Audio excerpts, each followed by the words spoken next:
Riyanig ng barila ng San Andres Elementary School. Kinumpirma ng mga otoridad na isang 12 anyos na mag-aaral na nagangalang Tomas Villaluz. Hindi ba mamamatay tao si Tommy, di ba? Hindi siya mamamatay tao. Hindi niya magagawa yung mabait na bata si Tommy.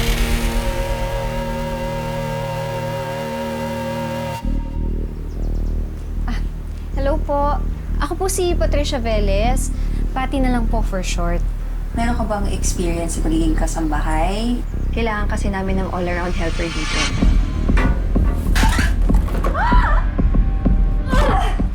Tommy! All around po ako sa dati kong pinasukan. Hirap na hirap ako mag-map dito sa bahay.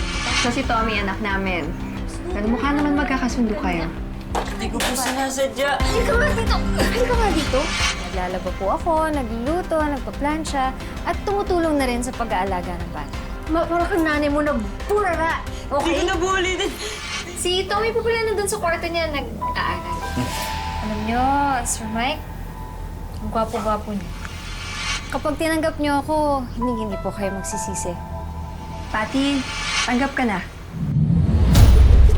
Sarap ng baon mo ah. Akin yan! Ibalik niyo sa akin! Gusto mo? Gusto mo makapi ng maliit? Kailangan matuto kang lumaban.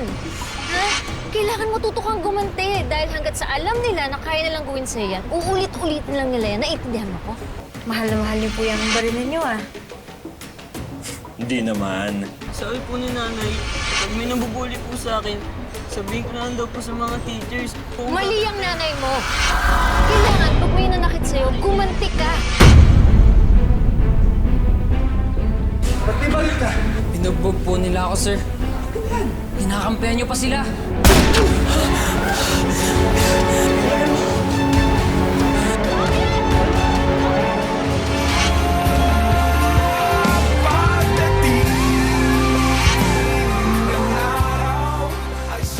Yung napapanood niyo po ngayon, mga kapuso, ay storyang inspired lang ng mga totoong event sa ating bansa.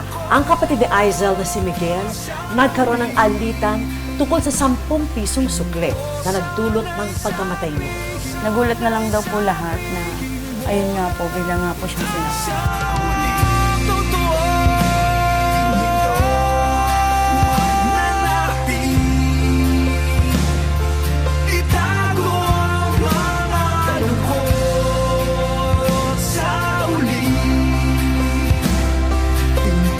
Sana'y sabihin mo na lang ang totoo.